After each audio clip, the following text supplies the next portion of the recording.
इस YouTube channel के माध्यम से मुझे सुन रहे सभी श्रोताओं को मेरा प्रणाम।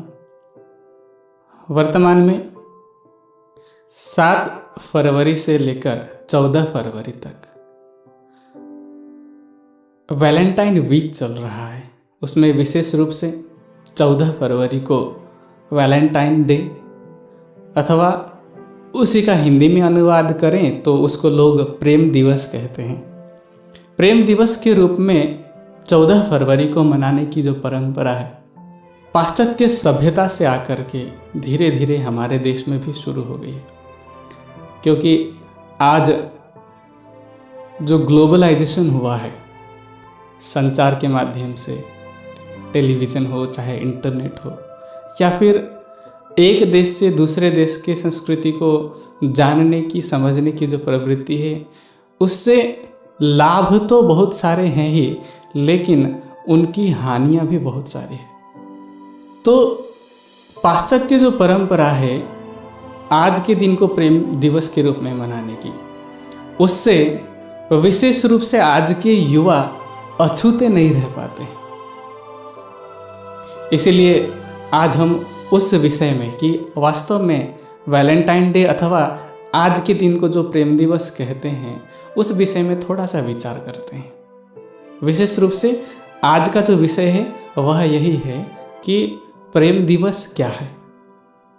वास्तव में मुझे लगता है कि प्रेम के लिए कोई विशेष दिन नहीं होता है। पाश्चात्य जो प्रवृत्ति रही है, एक दिन वो मदर्स डे मनाते हैं, एक दिन के लिए वो फादर्स डे मनाते हैं, उसी तरह से प्रेम दिवस भी एक दिन के लिए मनाया जाता है। अब उसका दूसरा पक्ष हमने नहीं देखा। हमारी भारतीय परंपरा में हम लोगों ने दूसरे पक्ष को नहीं देखा और ये भी नहीं देखा कि ये एक दिन के लिए मातृ दिवस, पितृ दिवस अथवा प्रेम दिवस क्यों मनाया जाता है। मैं उस विषय में संक्षेप में प्रकाश डालना चाहता हूँ।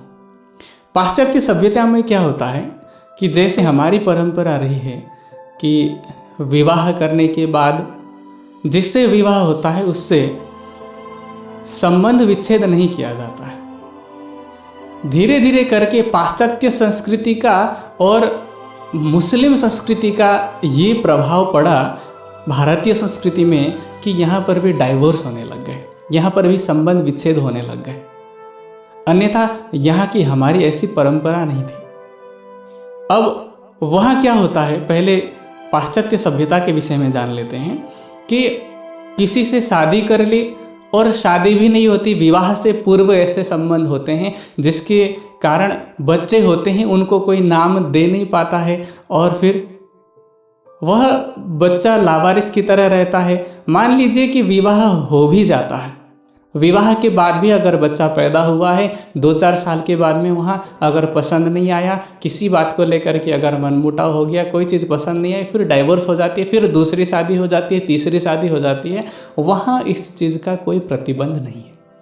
अब होता क्या है, ऐसे में माता पिता और बच्चे सब अलग अलग रहते हैं। और मान लीजिए कि माता पिता ने शादी नहीं भी की होती है, ऐसे केस रेयर होते हैं, दुर्लभ होते हैं। अगर नहीं भी की होती है तो बच्चे जब बालिग हो जाते हैं तो माता पिता अब कहते हैं कि अब हम तुम्हारा खर्चा नहीं कर सकते, अब तुम खुद करो। अब बच्चे भी अपने आप को कहते हैं कि हम सेल्फ डिपेंड हो गए हैं, अब हम किसी के ऊपर आश्रित नहीं हैं। तो वो अपना कमाने लगते हैं और अपना खर्चा करने लगते हैं और माता पिता को सरकार की तरफ से भत्ता दिया जाता है। तो वहाँ पर यहाँ की तरह एक भावनात्मक जुड़ाव, श्रद्धा अथवा सम्मान नहीं होता है माता पिता के प्रति। इसीलिए साल में एक दिन के लिए निश्चित किया जाता है कि इस दिन को मदर्स डे, फादर्स डे के रूप में मनाया जाए। उस दिन फिर वो मिल लेते हैं माता पिता से, किसी न किसी तरह से वो मिलने की कोशिश करते हैं, मिल लेते हैं। ऐसा नहीं है कि सभी अंग्रेज अथवा सभी पाश्चात्य प्रवृत्ति के लोग वैसे ही हैं, सभी यूरोपियन लोग ऐसे ही हैं। उसके कुछ ऐसे भी लोग हमें मिल सकते हैं जो माता पिता की सेवा करते हो, माता पिता का ख्याल रखते हो, उनसे प्रेम करते हो। ये अपवाद है, लेकिन अपवाद तो हर जगह लागू नहीं होता। इसी तरह से प्रेम दिवस भी वैसे ही मनाते हैं आप लोगों ने आजकल तो आप सब इंटरनेट सब लोग चलाते हैं, वहाँ की सभ्यता को प्रस्तुत करने वाली, पाश्चात्य सभ्यता को रिप्रेजेंट करने वाले जितने भी सीरियल्स हैं, वेब सीरीज़ हैं अथवा मूवीज़ हैं, उनको देख करके ही आप जान सकते हैं कि वहाँ प्रेम का मतलब क्या होता है। वास्तव में वहाँ पर सच्चा प्रेम अथवा सच्चा लगाव रखने वाला भी बहुत कम मिलेंगे। शारीरिक आकर्षण को देख करके अथवा किसी के धन को देख करके उसके साथ में संबंध बना लेते हैं, कुछ साल तक चलता है, उसके बाद में फिर अलग हो जाते हैं। तो ऐसे में प्रेम की उस अवस्था, जिस अवस्था का हम वर्णन यहाँ पर करते हैं, राम और सीता, राधा कृष्ण अथवा शशि पुन्नू, हीर रांझा, सोनी महिवाल, जैसल तोरल, ऐसी बहुत सारी कहानियाँ हैं, ऐसे बहुत सारे दृष्टांत हैं, उदाहरण हैं, जिनसे कि हमारा इतिहास, हमारे ग्रंथ भरे पड़े हैं। तो वैसी प्रेम की वहाँ पर परिकल्पना नहीं की जा सकती है। तो इसीलिए एक आध अगर उदाहरण मिल जाता है तो फिर उस उदाहरण को वहाँ पर कहा जाता है कि हाँ, ये प्रेम का सच्चा उदाहरण है। वास्तव में अगर आप वैलेंटाइन डे के बारे में जानना चाहते हैं, आप इंटरनेट पे सर्च कर सकते हैं the dark side of Valentine's day. एक बार आप गूगल पे सर्च करके देखिए कि वास्तव में वैलेंटाइंस डे किस लिए मनाया जाता है। मैं ज़्यादा समय नहीं लेना चाहता, इसलिए बस मैं आपको इशारा कर रहा हूँ, जिसको जानने की इच्छा है आप वहाँ से सर्च करके देख सकते हैं। अब हम आगे बढ़ते हैं कि आजकल क्या है। जैसे पाश्चात्य सभ्यता को हमने अपनाया है, वैसे ही एक हमारी विकृति में, आज के युवाओं की विकृति में एक बहुत बड़ा योगदान रहा है फिल्मों का। फिल्मों को देखते हैं और फिल्मों में क्या होता है कि वैलेंटाइंस डे पर वहाँ लड़का लड़की के सामने प्रस्ताव रखता है, प्रेम प्रस्ताव, अथवा लड़की लड़के के सामने प्रेम प्रस्ताव रखती है। और उसके बाद में फिल्मों में पूरी घटना तो दिखाई नहीं जाती, बस हैप्पी एंडिंग दिखा देते हैं कि चलो अच्छी एंडिंग हो गई है, लड़का और लड़की मिले हैं, हीरो और हीरोइन मिल गए हैं, उसके बाद में फिल्म समाप्त। लेकिन होता क्या है वास्तव में, मैं क्या कहता हूँ, सबके अपने अपने व्यक्तिगत विचार हो सकते हैं, लेकिन जहाँ तक समाज का मेरा अनुभव रहा है, जहाँ मैंने अपने आसपास के लोगों को देखा है, तो वहाँ मैंने यही पाया है कि इन सब चीज़ों से, चाहे वो फिल्मों में दिखाई गई प्रेम कहानी हो या फिर ये जो वैलेंटाइंस डे मनाने की जो पाश्चात्य सभ्यता का हमने अनुकरण किया है प्रेम दिवस मनाने की, इससे प्रेम अथवा प्रेम संबंध बढ़ने के स्थान पर और खराब हो जाते हैं। खराब कैसे हो जाते हैं? कुछ समय के लिए तो सही चलते हुए दिखते हैं, क्योंकि फिल्मों में एक हीरो हीरोइन के लिए जान की बाजी लगाते हुए दिखाई पड़ता है, उसके लिए लड़ाई करते हुए दिखाई पड़ता है, माता पिता से अलग होते हुए दिखाई पड़ता है। तो उसी को देख करके आज के लोग भी चाहते हैं, मान लीजिए अगर फिल्म देखने साथ में गए, उम्मीद बढ़ती है, एक्सपेक्टेशन बढ़ता है कि क्या तुम मेरे लिए ऐसा कर सकते हो, क्या तुम मेरे लिए ऐसा कर सकती हो। तो इससे क्या होता है, उम्मीद बढ़ती है, लेकिन सारी उम्मीद तो किसी की भी पूरी नहीं हो पाती है, इससे कि विवाद और ही ज़्यादा बढ़ता है। इसीलिए फिल्मों को देख करके अथवा पाश्चात्य सभ्यता को देख करके हम उसका अंधा अनुकरण ना करें। किसी को अगर व्यक्तिगत रूप से मनाना है, मान लीजिए एक दिन हमने लिया कि मान लीजिए 14 तारीख हो, वो 24 तारीख हो, कोई भी दिन फिक्स किया और मना लिया प्रेम दिवस, उसमें अपने प्रेमी को, अपने प्रेमिका को इस संसार के हिसाब से जिनको आप प्रेमी प्रेमिका समझते हैं उनको याद किया, तो इसमें कोई इतनी बुराई नहीं है। लेकिन वास्तव में देखा जाए तो आज प्रेम के नाम का व्यापार चल रहा है। व्यापार कैसे चल रहा है? पहले तो एक दिन के लिए वैलेंटाइंस डे मनाया जाता था, धीरे धीरे वैलेंटाइंस वीक मनाया जाने लगा। अब एक दिन चॉकलेट का होता है, एक दिन टेडी का होता है, एक दिन रोज़ का होता है, ऐसे करते करते कितना व्यापार होता है एक सप्ताह में। मैंने इंटरनेट पे ढूंढा था, इसी विषय में मैं पढ़ रहा था, तो पता चला कि सिर्फ एक दिन के अंदर, सिर्फ 14 तारीख को $18 बिलियन का व्यापार होता है सिर्फ प्रेम के नाम पर। बाकी व्यापार की मैं बात नहीं कर रहा हूँ, वैसे नियमित दिनचर्या में प्रयोग होने वाली सामान की भी, उसका भी व्यापार होता है। लेकिन प्रेम के नाम पर जो गिफ्ट्स दिए जाते हैं, तो उसके नाम पर जो खर्चा होता है उसका ब्यौरा मैंने इंटरनेट पे पढ़ा कि 18 बिलियन डॉलर, भारतीय रुपया भी नहीं, उसको आप यहाँ पर हिसाब लगाएं कितना ज़्यादा होता है। तो इसीलिए प्रेम के नाम का जो व्यापार चल रहा है, हम लोग उसको वास्तविक न माने, और अगर वास्तव में प्रेम के विषय में जानना है तो इससे भी आगे बढ़ करके हम अध्यात्म की तरफ जाएं। इस संसार में कोई भी व्यक्ति आपसे कितना भी ये कह ले कि मैं तुमसे प्रेम करता हूँ, मैं तुम्हारे लिए ये कर सकता हूँ, वो कर सकता हूँ, लेकिन ये जो उम्मीद है, ये जो दिलासा आपको दिया जा रहा है, कोई भी पूरी नहीं कर सकता। हाँ, सच्चा संबंध वही निभा सकता है जिसके अंदर आध्यात्मिकता हो, जो धर्म से जुड़ा हो। मान लीजिए, एक मैं उदाहरण देना चाहता हूँ, राम और सीता का जो संबंध है। बाद में बहुत सारी किंवदंतियाँ चली, मर्यादा पुरुषोत्तम राम के चरित्र पर लांछन लगाने के लिए रामायण में बहुत सारी भ्रांतियाँ डाली गई, बहुत सारी चीज़ें जोड़ी गई कि सीता को उन्होंने निकाल दिया था। वास्तव में ऐसा कुछ भी नहीं है। तो उस विषय में अभी हम नहीं जा रहे हैं। सीता और राम के बीच की लीला को देखते हैं अगर, क्योंकि राम भी मर्यादा पुरुषोत्तम है अगर, तो सीता भी उसी तरह से धार्मिक है। तो दोनों धार्मिक होने के कारण जब सीता को रावण हरण करके ले जाता है, अगर राम चाहते तो राम को कोई और भी मिल सकती थी सीता की जैसी, लेकिन राम ने अपने धर्म का पालन किया। उस समय अगर देखा जाए लौकिक दृष्टि से, वैसे राम शक्तिशाली थे, लेकिन लौकिक दृष्टि से देखा जाए तो रावण को इतना शक्तिशाली माना जाता था कि सभी लोग उससे भय खाते थे। लेकिन फिर भी राम ने सीता को छुड़ाने के लिए उससे युद्ध किया, उसको छुड़ा करके ले आए।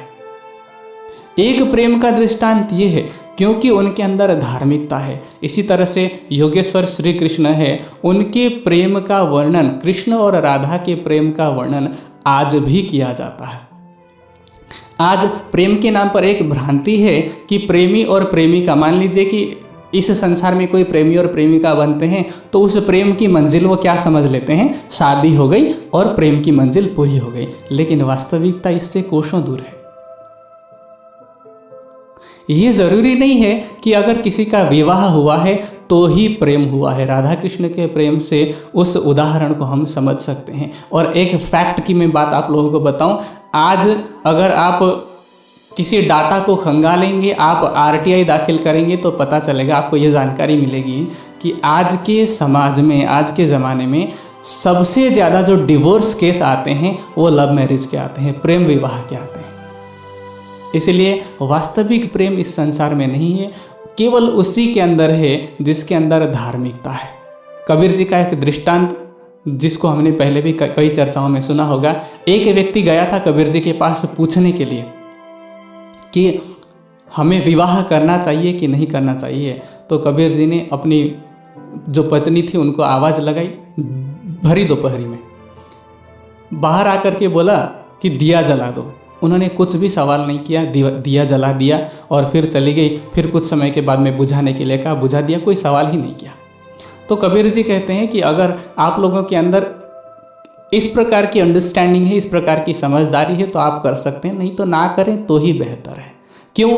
कबीर जी की अवस्था ऐसी क्यों थी? क्योंकि वह आध्यात्मिक थे। सीता और राम की अवस्था ऐसी क्यों थी? क्योंकि वह अध्यात्म में थे, वो मर्यादा पुरुषोत्तम थे। राधा और कृष्ण के प्रेम का उदाहरण, उनका विवाह नहीं हुआ लेकिन फिर भी कृष्ण और राधा का उदाहरण प्रेम के रूप में दिया जाता है, प्रेमियों के रूप में लिया जाता है। उनसे अधिक, उनसे बढ़कर प्रेम तो इस संसार में अगर देखा जाए तो कोई किसी से कर ही नहीं सकता है। तो वैसा प्रेम सिर्फ आत्मा और परमात्मा के बीच में हो सकता है। इसीलिए जितने भी श्रोता मुझे इस YouTube चैनल के माध्यम से सुन रहे हैं, सबसे पहले तो ये समझें, सबसे पहले ये जानें कि एक परमात्मा के अतिरिक्त सच्चा प्रेम कोई कर नहीं सकता है, पहला। दूसरी बात, इस संसार में अगर कोई लगाव होता है किसी से तो वो स्नेह है, चाहे वो माता पिता के प्रति हो, चाहे वो मित्र के प्रति हो, चाहे वो भाई बहन के प्रति हो, लेकिन वो सच्चा प्रेम नहीं है, वो स्नेह है। मान लीजिए उसको भी प्रेम का दर्जा दे देते हैं तो इस संसार में वैसा सच्चा स्नेह भी विरला है। तो संसार के जोड़ियों में तो प्रेम संबंध की बात बहुत दूर की है।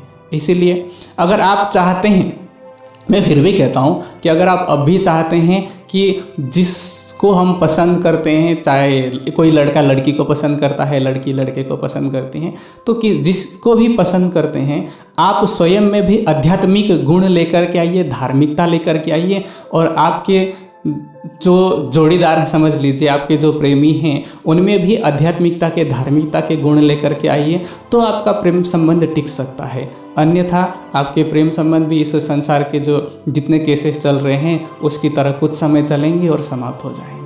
इसीलिए प्रेम की पहचान कीजिए। संसार जिनको प्रेम समझ करके, प्रेम के नाम का जो ट्रेंड चल रहा है, प्रेम के नाम का जो व्यापार चल रहा है, उसको प्रेम समझने की भूल मत कीजिए। सच्चा प्रेम केवल और केवल परमात्मा ही कर सकते हैं, और वही कर सकता है इस संसार में जिसके हृदय में उस परमात्मा का वास हो।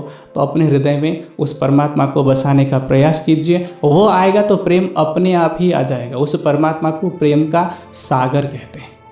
इसीलिए उसके स्वरूप को दिल में बसाएं, आध्यात्मिकता को, धार्मिकता को अपने दिल में लाएं, तो हमारा जो प्रेम है वो हमेशा के लिए रहेगा। जब तक ये संसार रहेगा तब तक वो प्रेम हमेशा के लिए रहेगा, और सिर्फ एक के लिए नहीं। ऐसी अवस्था में हमारा जो प्रेम है वो सबके लिए रहेगा। अब एक जाते जाते मैं एक और बात विशेष कहना चाहता हूँ कि कोई भी व्यक्ति ये भ्रम ना रखे कि कोई व्यक्ति आपसे प्रेम करता है लेकिन साथ में परिवार के किसी और सदस्य से भी प्रेम रखता है, स्नेह करता है, तो आपके हिस्से का प्रेम कम हो रहा है, ऐसा कभी भी मत समझना। क्योंकि चाहे हमारी भारतीय परंपरा के धर्म ग्रंथ हो, वेद में भी उस परमात्मा को प्रेम का स्वरूप बताया है, आनंद का स्वरूप बताया है। गुरु ग्रंथ साहब में ये कहा है कि जिन प्रेम किया तिन ही प्रभ पायो। इसी तरह से बाइबल का कथन है, the God is love and love is God. तो जो परमात्मा प्रेम का स्वरूप है, अथवा जो प्रेम परमात्मा का स्वरूप है, तो वो अपने आप में एक पूर्ण शब्द है। प्रेम अपने आप में एक कंप्लीट वर्ड है। तो इसीलिए कोई किसी से प्रेम करता है या परिवार के सभी सदस्यों को अगर स्नेह दे रहा है, तो किसी को भी यह ईर्ष्या नहीं होनी चाहिए कि फलाना मुझसे ज़्यादा प्रेम करता है, उससे कम प्रेम करता है। प्रेम तो कभी कम और ज़्यादा हो ही नहीं सकता। प्रेम स्वयं में प्रेम है, वो स्वयं में पूर्ण है। तो कभी किसी से ये ना पूछें कि तुम मुझसे कितना प्रेम करते हो या किससे कम करते हो, किससे ज़्यादा करते हो, ऐसा नहीं होना चाहिए। अगर प्रेम है तो वो स्वयं में पूर्ण है। ऐसा प्रश्न करना भी स्वयं के प्रेम का और प्रेम शब्द का अपमान करना है। तो अंत में मैं सबसे एक बार फिर से यही आग्रह करूँगा कि प्रेम के लिए किसी एक दिन की प्रतीक्षा ना करें। अगर आपके हृदय में सच्चा प्रेम है, आपके हृदय में केवल सांसारिक वासनाओं की पूर्ति के लिए किसी की ज़रूरत अगर महसूस नहीं होती, तो फिर आपके लिए हमेशा प्रेम दिवस है, 365 दिन ही प्रेम दिवस है। और अगर ऐसा नहीं है तो फिर एक दिन के लिए प्रेम दिवस मनाने का भी कोई फ़ायदा नहीं है, पहला।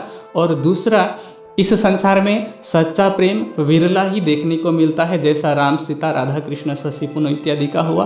तो आप स्वयं ऐसे उदाहरण बनिए। तीसरा, फिल्मों में जैसा दिखाया जाता है उसमें प्रेम की पूर्णता न समझे। प्रेम तो पूरे जीवन चलने वाली है। ऐसा नहीं कि आपका प्रेम प्रसंग किसी के साथ हो गया, आपका अफेयर किसी के साथ हुआ, शादी हो गई और प्रेम कहानी ख़त्म, ऐसा नहीं है। और चौथा और अंतिम ये है कि प्रेम के नाम का जो व्यापार चल रहा है, केवल उसी को प्रेम ना समझें। अगर ऐसा समझते हैं तो प्रेम संबंध बनने के जगह पर मिट जाते हैं। इन बातों को ध्यान रख करके अपने हृदय के प्रेम को और अधिक बढ़ाइए और उस परब्रह्म को अपने हृदय में बसाइए। इन्हीं शब्दों के साथ आप सभी को, जितने भी लोग मुझे सुन रहे हैं, आप सभी को अगर मान रहे हैं, मना रहे हैं, तो प्रेम दिवस की शुभकामना। इस प्रेम दिवस में आपके हृदय में वह प्रेम का सागर परमात्मा आकर के बस जाए। इन्हीं कामनाओं के साथ में मैं अपने शब्दों को विराम देता हूँ।